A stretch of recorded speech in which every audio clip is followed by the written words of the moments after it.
Welcome to this lecture on gravitation. Today we will discuss the Newton's law of gravitation. We will try to write down this Newton's law of gravitation in a vector form. Then we will try to discuss some important features of the gravitational force. Now, before going to the Newton's law of gravitation, one should know what is a gravitation. What is a gravitation? You have read this in your earlier class 9 about the gravitation. Gravitation is basically, it is a force of attraction between any two bodies in the universe, between any two material bodies, between any two material bodies in this universe, between any two material bodies in this universe. ये जो हमारा universe है, इस universe में जो भी दो material bodies होंगी, जो उन दो मटेरियल बॉडीज के दरमियान फोर्स ऑफ अट्रैक्शन होगा, उस फोर्स ऑफ अट्रैक्शन को हम कहते हैं न्यूटन्स लॉ, उसको हम कहते हैं क्या? ग्रेविटेशन। मटेरियल बॉडीज क्या होता है? वो बॉडीज जिन बॉडीज की मास होगी। जब भी दो बॉडीज की मास होगी, ये दो बॉडीज आपस में अट्रैक्ट करते हैं, आपस में अट्रैक्ट करते हैं एक फोर्स से। उस फोर्स को हम कहते हैं फोर्स ऑफ ग्रेविटेशन, और सिंपली उसको कहते हैं हम gravitation. So what is the gravitation? Gravitation is a force of attraction between any two bodies in this universe, any two material bodies in this universe.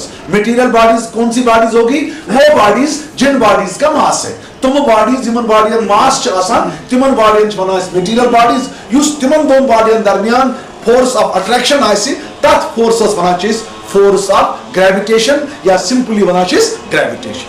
So when we use word gravitation, it is basically a force. It is basically a force of attraction between any two bodies in this universe. Now, if one of the body is Earth, if one of the body is Earth, out of the two bodies, if one of the body is Earth, then this force of gravitation is also called as force of gravity, or simply this is called as a gravity. You have heard about the word gravity.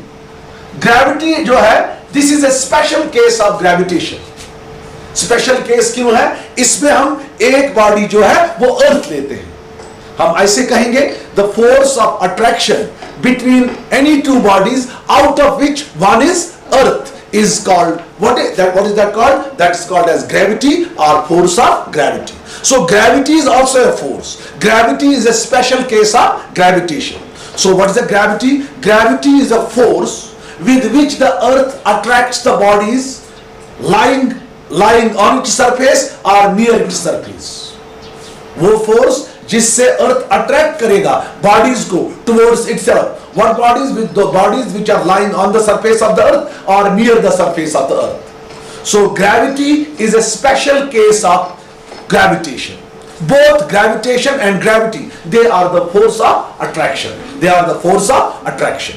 ठीक है ना? Now, you might have heard free fall. Free fall. For example, I have a body here.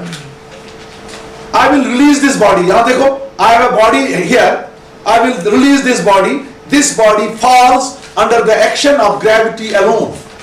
This motion of body under the action of gravity alone, this is called as a free fall. For example, I have a body here.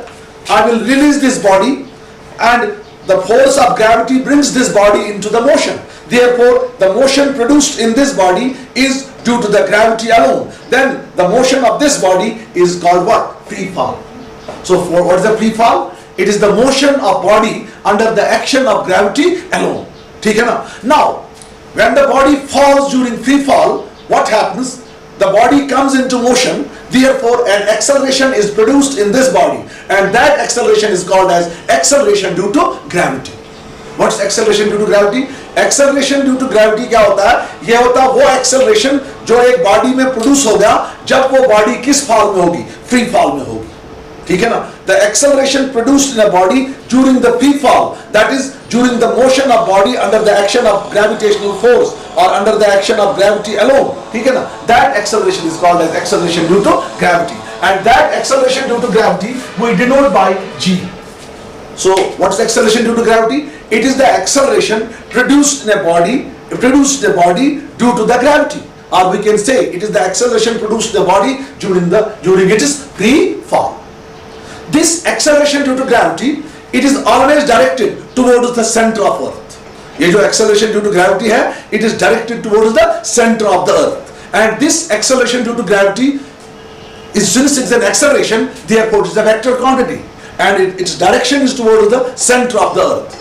This acceleration due to gravity varies from one place to another place on the surface of earth. This also varies with altitude or with depth. When we go deep inside the earth, the value of acceleration due to gravity decreases. When we go to a high altitude, value of acceleration due to gravity decreases. This you can see in the next lecture, how it varies with the depth, with the altitude, due to the shape of earth and due to the rotation of earth. Now, this acceleration due to gravity is a vector quantity. It is directed towards the center of the earth. At any point on the surface of the earth, its value is equal to 9.8 meter per second square. ठीक है ना? Now, let us have some discussion about the weight of body. You have read it in your earlier classes, in your class 7 science or class 8, then again in your class 9. What is the weight? Weight is basically a force with which the bodies get attracted towards the center of earth, or we can say gravitational pull. Gravitational pull of earth on a body is called weight of a body. Weight of a body simply है force of attraction.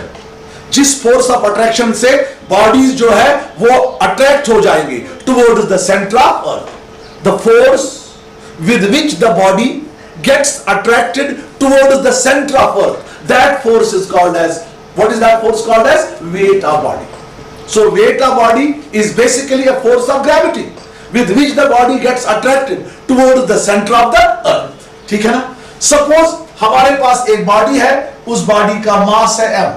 Suppose m is equal to mass of body. G जो है, G is the acceleration due to gravity produced in a body due to gravitational force. Due to gravitational force F, or we can say due to force of gravity F. हमारे पास एक body है, suppose इस body का मास m है, suppose ये body fall कर रही है towards the centre of earth. Suppose जब ये बॉडी फॉल करने लगी, सपोज इस बॉडी में जो एक्सेलरेशन पैदा हो गई, that acceleration is acceleration due to gravity. ठीक है ना? जिस फोर्स ने ये प्रोड्यूस की, suppose that force is m. Then as per Newton second law of motion, ये f जो होगा, this f is equal to mg. मगर यही फोर्स, जिस फोर्स से बॉडी अट्रैक्ट हुई towards the centre of earth, this force is called as weight. This force is called as weight. But F is equal to W. What is W? W is weight of body. therefore W is equal to mg. तो weight of body का जो expression होता है वो लिखते हैं हम कैसे? mg. भाई मेरे पास एक बॉडी है, उस बॉडी का मास m है. ये बॉडी सपोज फॉल करती है टुवर्ड्स द सेंटर ऑफ अर्थ. इस बॉडी को कौन नीचे लाता है? Force of gravity. Force of gravity. ठीक है ना? सपोज जब ये बॉडी नीचे आने लगी, इस बॉडी में जो एक्सेलरेशन पैदा होगी, वो एक्सेलरेशन क्या है? g. Now as per Newton second law of motion, F होता है बराबर ma. यहां पर जो आपका a है वो है g, acceleration due to gravity. Therefore F किसके बराबर है? mg. मगर ये वो फोर्स है जिससे बॉडी अट्रैक्ट हुई towards the centre of earth, and this force is called as weight of a body. Therefore F is equal to W. What's W?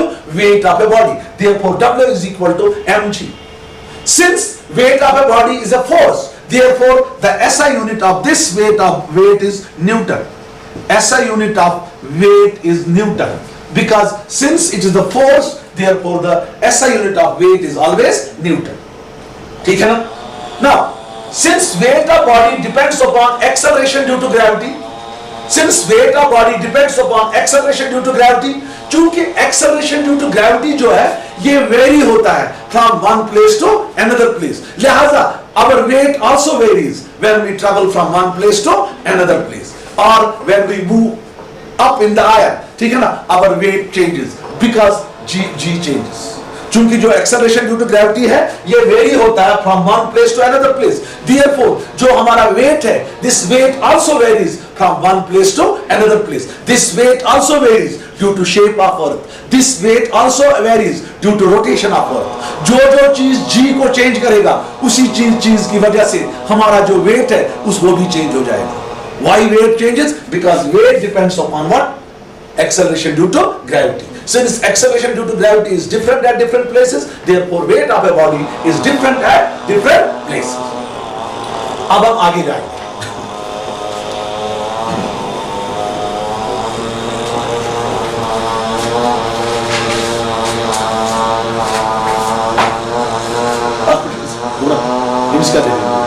Newton's law of gravitation. आप लोगों को मैंने अभी बताया ग्रेविटेशन जो है it is the force of attraction between any two bodies present in this universe, between any two material bodies present in this universe. मैंने आपको यह भी बताया कि इस जो ग्रेविटी है वो बेसिकली स्पेशल केस है ग्रेविटेशन का, क्योंकि ग्रेविटी में हम एक बॉडी अर्थ मानते हैं. Once Newton was sitting in a garden, he saw the apple falling towards the earth. चूंकि न्यूटन जो था he was a great observer, उसने सोचा कि जो ये एप्पल है why it falls towards the earth. तो while doing experiments, Newton then gave a law by which we can calculate the gravitational force between any two objects present in this universe. And that law he called as Newton's law of gravitation, and that law was called in physics as Newton's law of gravitation. Suppose we have two bodies here. This is a body A. Suppose this body has mass m1. We have a body B here. Suppose this body B has mass m2. Suppose these two bodies, they are separated from each other by a distance r. According to Newton, every body in this universe attracts every other body with a force called gravitational force. Newton ने कहा कि इस दुनिया में अगर हमारे पास दो material bodies होंगी, वो मटेरियल बॉडीज आपस में अट्रैक्ट करेंगे एक फोर्स से. उस फोर्स को उसने रखा नाम फोर्स ऑफ ग्रेविटेशन और simply gravitation. Everybody in this universe attracts every other body. For example these two people they will be attracting this time to each other. These two girls they will be attracting to each other. वो लड़की जो है वो उस पर gravitational force exert कर रही होगी, वो लड़की जो है ये लड़की ये वापस उस पे ग्रेविटेशनल फोर्स बिल्कुल एक्सर्ट कर रही होगी. Since this gravitational force is the weakest force in this world, so we cannot observe this gravitational force. It is the weakest force. इस वक्त जो हम यहाँ रूम में बैठे हैं, I will be attracting the chair towards myself. Chair will be attracting me back to itself. So everybody in this universe attracts every other body with a force. That force is called as force of gravitation, the magnitude of which is, number one, directly proportional to the product of the masses of the two bodies. जिस force का magnitude जो होगा, that is directly proportional to the product of masses of two bodies. Number second, inversely proportional to the square of the distance between the two bodies. As per Newton, the two bodies attract, the two material bodies attract each other with a force, and that force was called as gravitational force. Since force is a vector quantity, it has both magnitude as well as direction. The magnitude of that force was found to be directly proportional to the product of masses of the two bodies and inversely proportional to the separation, square of the distance between the two bodies. Suppose we have here two bodies. This is a body of mass m1 This is the body of mass m2. Suppose F is the gravitational force existing between these two bodies. Then as per Newton's law of gravity, then as per Newton, this force is directly proportional to the product of masses of two bodies. That means F is directly proportional to m1, m2. Number second, this force is inversely proportional to the square of the distance between the two bodies.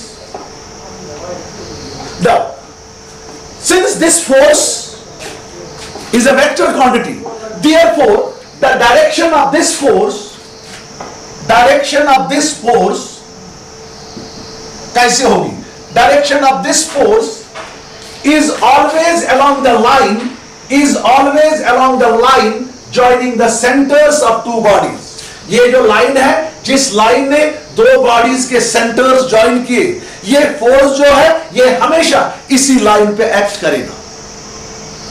जो इस force का magnitude होगा वो होगा directly proportional to the product of the masses of the two bodies.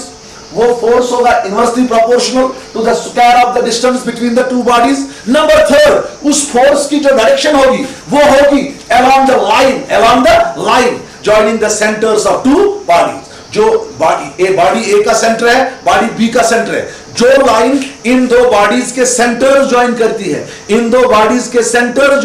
है, ये force जो होगा ये हमेशा इसी लाइन पे होगा.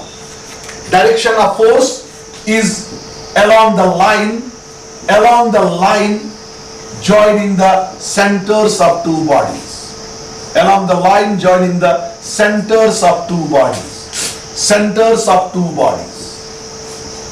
तो आपने अभी तक मैग्नीट्यूड भी सुना फोर्स का, डायरेक्शन भी सुनी फोर्स का.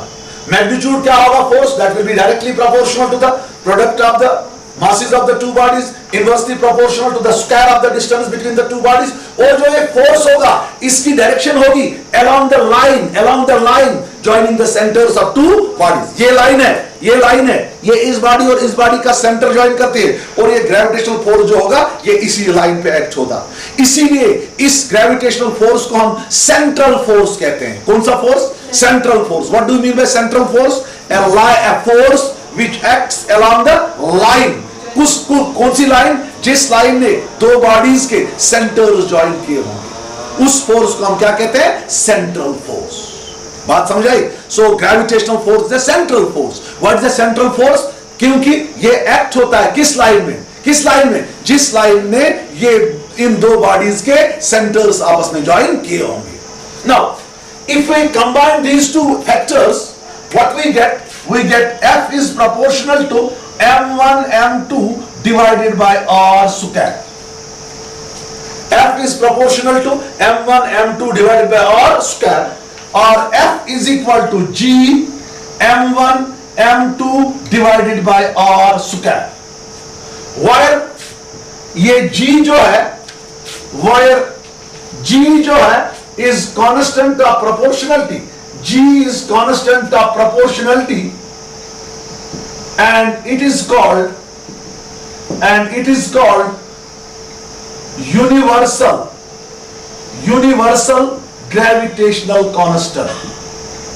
जो हमारा G है ये है constant of proportionality, और इस constant of proportionality को नाम भी दिया गया है, this is called universal gravitational constant. जो G है यहां पर, G is constant of proportionality, and this constant of proportionality is called universal gravitational constant.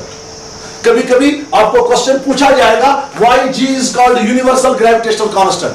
universal क्यों इसको कहते हैं?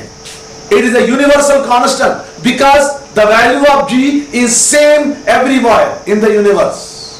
G को हम कहते हैं यूनिवर्सल कांस्टेंट. क्यों कहते हैं यूनिवर्सल कांस्टेंट? क्योंकि जो G है इसका वैल्यू जो है that is same everywhere in the universe. Number second, जो G है it is independent of the shape and size of the bodies.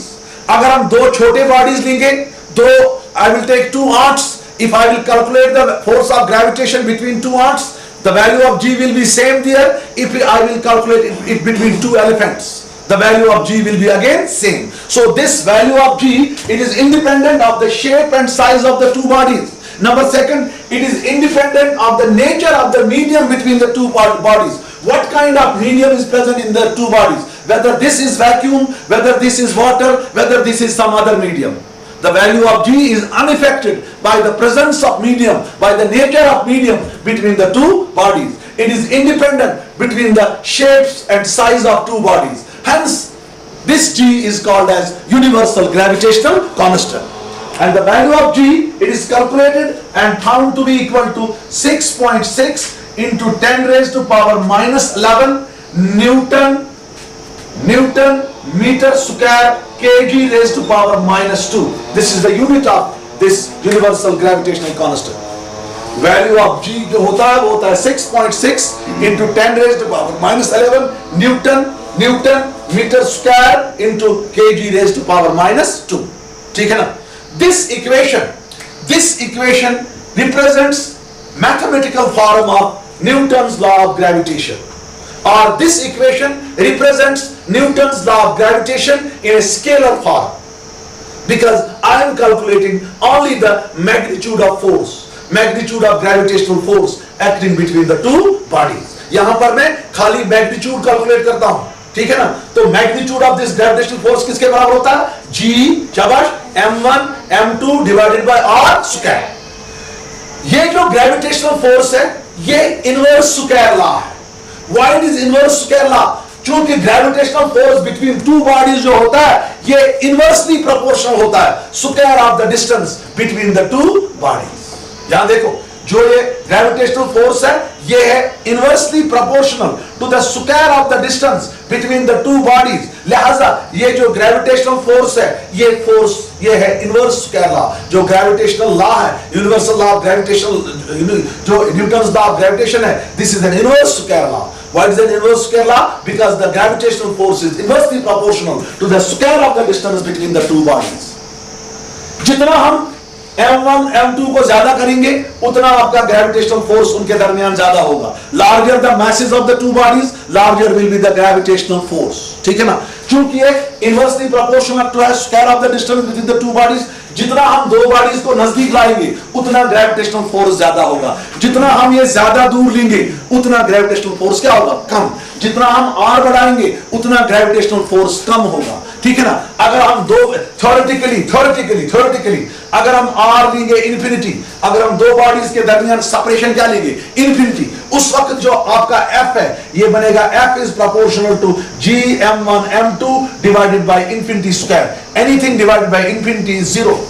तो ग्रेविटेशनल फोर्स दो बॉडीज के दरमियान जीरो तब बनता है थ्योरेटिकली जब दो बॉडीज के दरमियान सेपरेशन कितनी होगी? Infinity. The gravitational force between two bodies becomes zero when the two bodies are separated from each other by an infinite distance. Now, we will use this question, this equation, this scalar form of Newton's law of gravitation. We will use this for defining universal gravitational constant.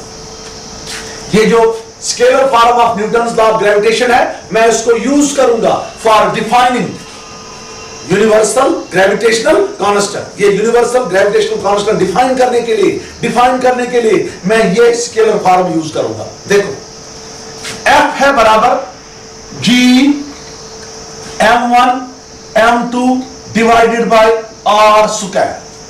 F है बराबर G m1 m2 divided by r square. ठीक है?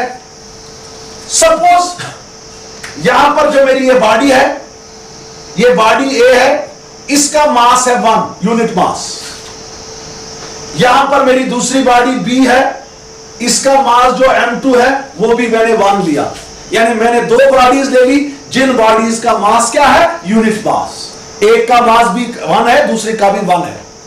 It can be 1 kg, it can be 1 gram depending upon the system of units used. Suppose इनके दरमियान जो distance r है ये भी 1 है.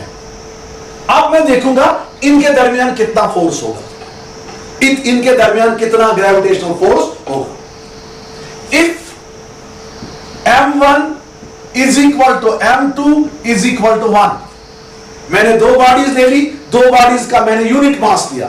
ठीक है? ये दो बॉडीज जो है इनको मैंने आपस में कितना दूर रखा? 1 यूनिट डिस्टेंस. तो इस इक्वेशन में वैल्यू दे दो. ये क्या बनेगा? शाबाश. F is equal to G m के बदले क्या लिखूंगा मैं 1, m2 के बदले क्या लिखूंगा 1 डिवाइडेड बाय r स्क्वायर के बदले क्या लिखूंगा 1 स्क्वायर। तो मुझे निकलेगा f is equal to g, और g जो है ये मुझे f के बराबर निकला। यहां निकली g की डेफिनेशन, g किसके बराबर निकला f के बराबर। What is f? Gravitational force, ठीक है ना। तो मैं ऐसे बताऊंगा, hence universal gravitational constant, hence universal, यहां देखो, universal gravitational constant is numerically equal to the gravitational force. यहां देखो, universal gravitational constant is equal to the gravitational force. Which gravitational force? That exists between two bodies, each of unit mass and separated from each other by a unit distance. यहां देखो, G जो है ये बराबर निकला gravitational force existing between two bodies, each of unit mass, ठीक है ना, and separated from each other by a unit distance. So we can say gravitational force is numerically, universal gravitational constant is numerically equal to the gravitational force existing between two bodies, ठीक है ना, having unit mass and separated from each other by a unit distance. Now we will move ahead. We can find the dimensional formula of this universal gravitational constant. Dimensional formula of universal gravitational constant. First unit, SI unit of G, SI unit of G, SI unit of G. Let us first find the units of G. SI unit of G. यहां देखो, G का value निकालो, cross multiply करो, G निकलेगा आपको बराबर F into r square divided by M1 M2। तो इस इक्वेशन से अगर हम G का वैल्यू निकालेंगे, G होगा F into r square divided by M1 M2, M1 M2, ठीक है। अब यूनिट लिखो, SI यूनिट ऑफ G जो होगा, SI यूनिट ऑफ G जो होगा वो होगा SI unit of force, that is Newton. R क्या है? डिस्टेंस, डिस्टेंस का SI यूनिट क्या है? मीटर। तो यह आएगा metre square divided by M1 का यूनिट होगा kg, दूसरे M1 का भी यूनिट होगा kg, kg इंटू kg होगा kg स्क्वायर। तो आपका जो इसका SI यूनिट बनेगा वो बनेगा newton metre square kg raise to power -2, newton metre square kg raise to power -2। अगर आप इसका CGS यूनिट लिखेंगे, CGS यूनिट ऑफ G, जरा वो बताओ वो किसके बराबर आएगा? शाबाश, न्यूटन के बदले आएगा डाइन, ठीक है ना। मीटर के बदले आएगा centimetre, centimetre square gram raise to power -2। This is CGS unit of G, ठीक है। वो मैंने SI यूनिट लिखा, ये मैंने CGS यूनिट लिखा। अब हम आगे जाएंगे, इस G के हम डायमेंशंस लिखेंगे, dimensions of G, dimensional formula for G, dimensional formula for G, dimensional formula for G। यहां देखो बच्चों, G जो है, G है हमारे बराबर F into r square, G है हमारे पास F into r square divided by, शाबाश, M1 M2। G है F into r square divided by M1 into M2। अब हम G की डायमेंशनल फार्मूला देखेंगे, तो G की जो डायमेंशनल फार्मूला होगी वो होगी डायमेंशनल फार्मूला फोर्स। फोर्स होता है मास इंटू एक्सेलरेशन। फोर्स क्या होता है? Mass into acceleration. फोर्स की डायमेंशनल फार्मूला M1, एक्सेलरेशन की L1 t raise to power -2 हो गया, mass into acceleration into r है, डिस्टेंस है L स्क्वायर, है ना, L स्क्वायर, r L है तो रेज पावर 2 है, डिस्टेंस स्क्वायर डिवाइडेड बाय एक मास जो है उसके बदले M1, दूसरी मास जो है उसके बदले M1 एंड M1 कैंसल्स, ये M1 जो है इस M1 को ऊपर लेंगे, इस M1 को ऊपर लेंगे, तो G की डायमेंशनल फार्मूला जो है वो बनेगा आपको m रेज टू पावर, शाबाश, m रेज टू पावर -1 ऊपर गया, L raise to power 3, T raise to power -2, m raise to power -1, ठीक है, L raise to power 3, T raise to power -2। This is the dimensional formula of universal gravitational constant. तो समझ लो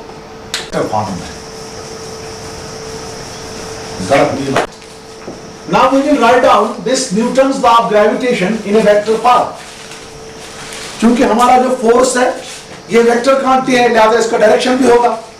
इसीलिए हम इस law को लिखेंगे किस फॉर्म में? वेक्टर फॉर्म में। अभी तक हमने इसका स्केलर फॉर्म पढ़ा था, अभी तक हमने पढ़ा था scalar form of Newton's law of gravitation. तो हमको निकला था F is equal to G m1 m2 divided by r square.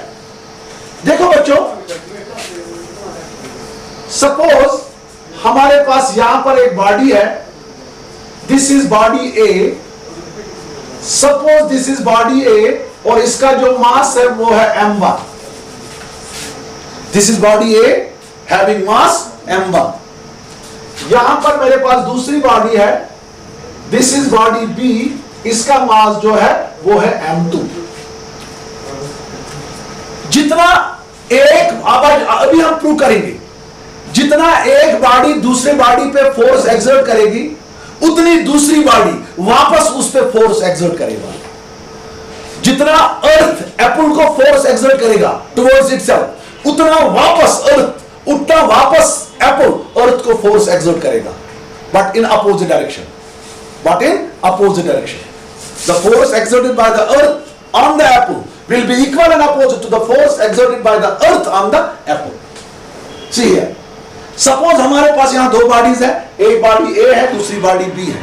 एक का मास m1 है, दूसरी का मास क्या है? m2। Suppose इनके दरमियान ये डिस्टेंस जो है, this is r, this is r. They are separated from each other by a distance r.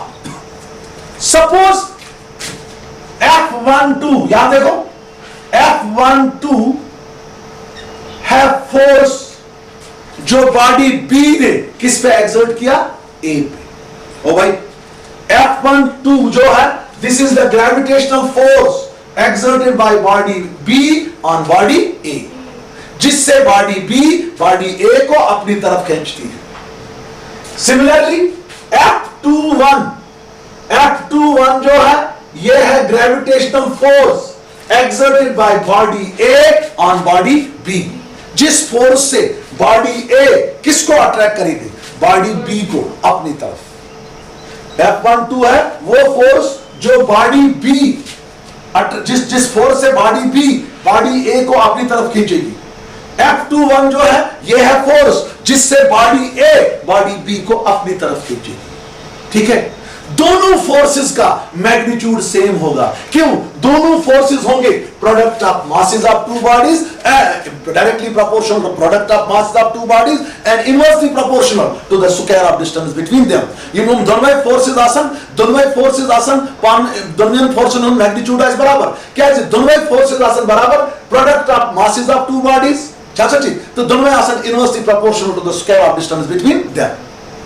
Suppose मैंने यारो R12 cap unit vector pointing from body A to body B। ओ भैया यहां देखो, R12 cap जो है ये है यूनिट वेक्टर। इसका मतलब है इसका मैग्नीट्यूड 1 होगा। इसका मैग्नीट्यूड क्या होगा? 1। It is pointing from body A to body B। यहां मैंने यूनिट वेक्टर क्यों लिया? क्योंकि यूनिट वेक्टर जो है इससे हम डायरेक्शन निकाल सकते हैं। मैंने यूनिट वेक्टर क्यों लिया? यूनिट वेक्टर से हम क्या लेंगे? क्या निकालेंगे? डायरेक्शन।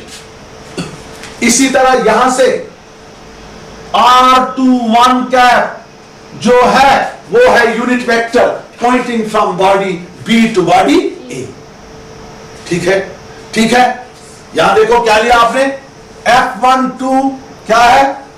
फोर्स exerted, आप लिखेंगे gravitational force exerted by body B on body A। F12 जो है यह gravitational force exerted by body B on body A। ठीक है ना? F21 जो है, F21 वो है gravitational force जो किसने आप exert किया?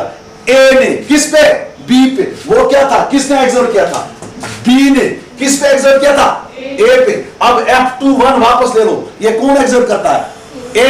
किस पे? B पे। अरे यहां देखो ना, ये है F12, ये है B ने जो एक्सर्ट किया किस पे? ए पे। अब F21 जो है ये किसने एग्जर्ट किया, ये किसने एग्जर्ट किया, ये ए ने एग्जर्ट किया ना, ए की तरफ है ना, ए की तरफ। किस पे एग्जर्ट किया, बी पे।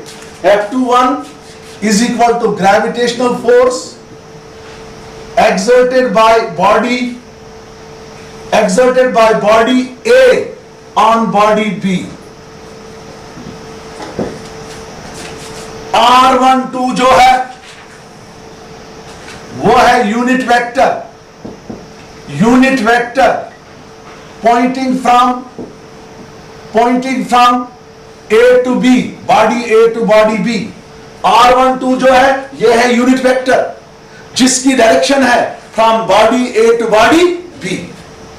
R2 कैप जो है वो है unit vector pointing from body B to body A. यहां देखो R12 जो है वो है यूनिट वेक्टर जिसकी डायरेक्शन है from body A to body B, और R21 कैप जो है वो है यूनिट वेक्टर जिसकी डायरेक्शन है from body B to body ए।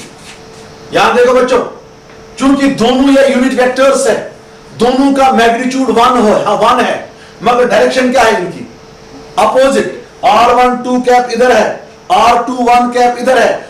चूंकि दोनों यूनिट वेक्टर्स है, दोनों का मैग्नीट्यूड सेम होगा, मगर दोनों की डायरेक्शन यहां पर क्या है, अपोजिट। यानी ये है इक्वल एंड अपोजिट वेक्टर्स। जो R12 कैप और R2 कैप है ये क्या वेक्टर्स है, equal and opposite vectors. Why they are equal and opposite vectors, because their magnitude is same, direction is opposite. तो हम लिख सकते हैं R12 cap is equal to minus times R21 cap is equal to sign, मतलब magnitude same है, negative sign जो दिखाता है वो दिखाता है इनकी डायरेक्शन क्या है, opposite. Now as per Newton's law of gravitation, as per Newton's law of gravitation, as per Newton's law of gravitation, mod of F12 यानी मैग्नीट्यूड ऑफ F12 जो होगा ग्रेविटेशनल फोर्स किसके बराबर होता है, product of magnitude, product of masses of the two bodies is directly proportional to the product of the mass of the two bodies, inversely proportional to square of the distance between them। यानी जो force body B2 body A पे exert करेगी वो force होगा बराबर G(m1 m2) divided by R square. वो होगा mod of F12 होगा G(m1 m2) divided by R square. ये तो हमें पता ही है। सिमिलरली जो मॉड ऑफ F21 होगा वो भी होगा G(m1 m2) divided by R square. चूंकि gravitational force, scalar form of gravitational force में हम magnitude, scalar form of Newton second law, Newton's law of gravitation में हम क्या काम करते हैं, इसका हम मैग्नीट्यूड निकालते हैं। वो होता है G(m1 m2) divide by R square. इसका मतलब है जितना ये फोर्स होगा उतना ये फोर्स होगा, मैग्नीट्यूड इनका सेम होगा, डायरेक्शन देखो अपोजिट है। नाउ आपको पता है वेक्टर कैसे होता है, ऐसे होता है वेक्टर ए जो होता है वो होता है mod of vector A into unit vector. कोई भी वेक्टर जो होता है वेक्टर ए, ठीक है ना, वो होता है mod of vector A into unit vector. कोई भी वेक्टर जो होता है, कोई भी वेक्टर जो होगा वो होगा ए इज इक्वल, ठीक है ना, mod of A into unit vector. इसी तरीके से देखो हम लिखेंगे वेक्टर F12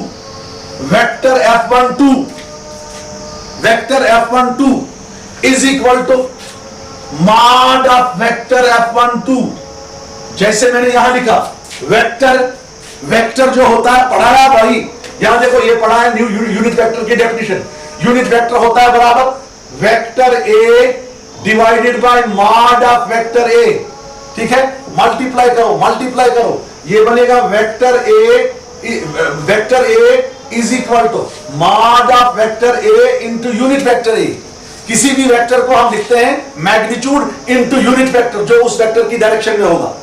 देखो मॉड ऑफ वेक्टर F2 जो होगा ये होगा mod of vector F2 into unit vector जो इसकी डायरेक्शन में है, यूनिट वेक्टर होगा, into unit vector in the direction of, into unit vector in the direction of F12। देखो कोई भी वेक्टर जो होगा, कोई भी वेक्टर जो होगा वो होता है मॉड ऑफ इटसेल्फ इनटू उस वेक्टर की यूनिट, उस वेक्टर की डायरेक्शन में यूनिट वेक्टर क्या होगा।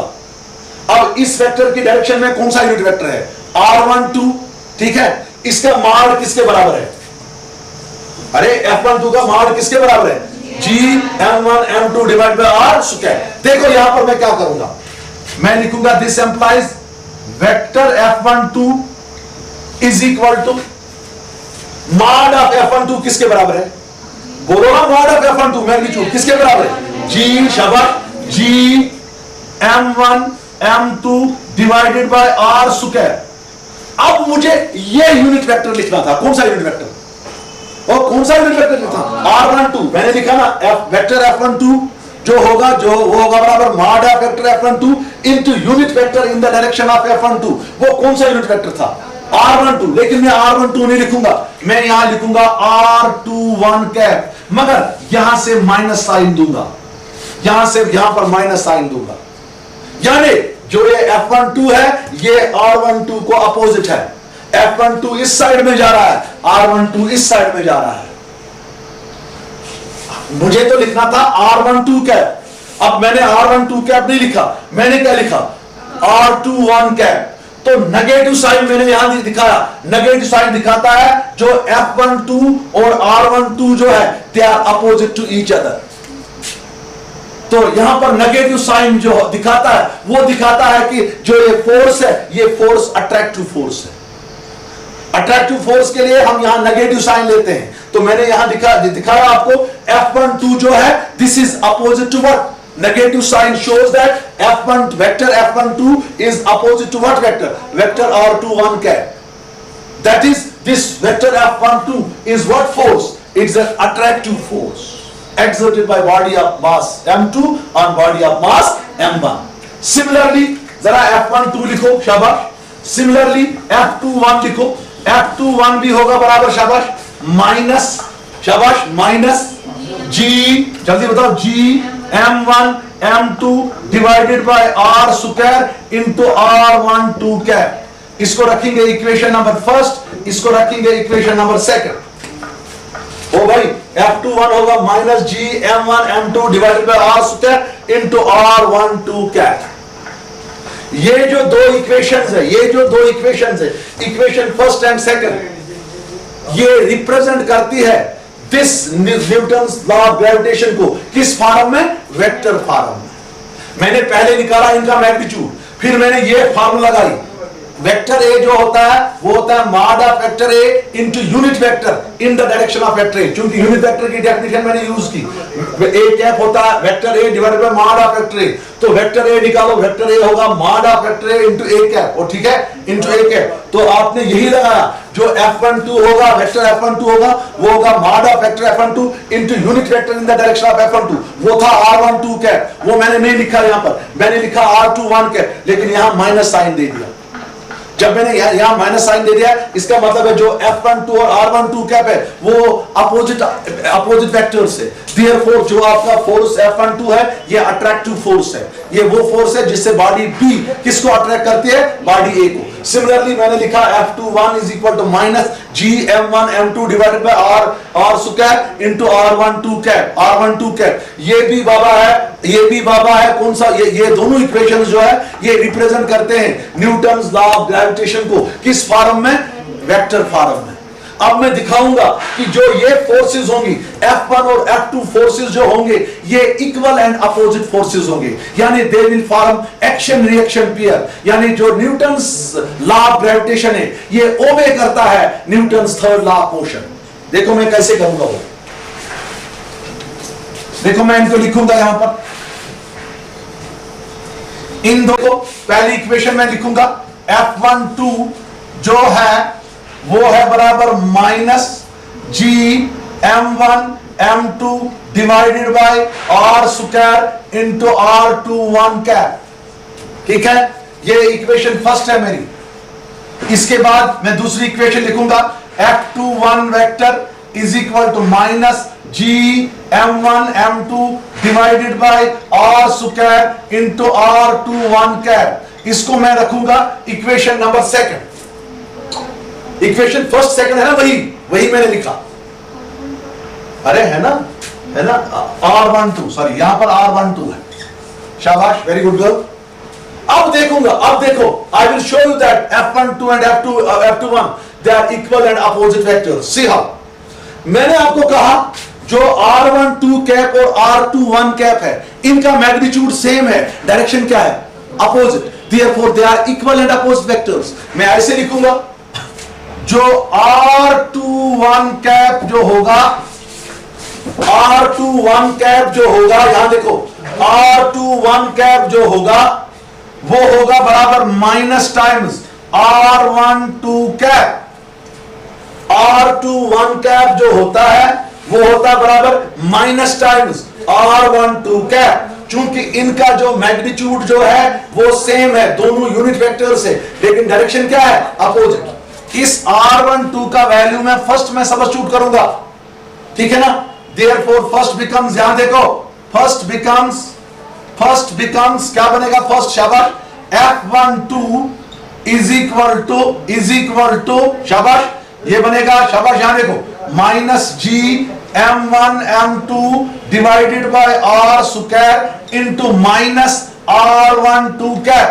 चूंकि R21 कैप जो है वो है minus times R12 cap, minus minus यहां प्लस चल जाएगा, ये बनेगा F12 इज इक्वल टू, शाबाश, minus minus plus G M1 M2 divided by R square into R12 cap. इसको मैं रखूंगा इक्वेशन नंबर 3।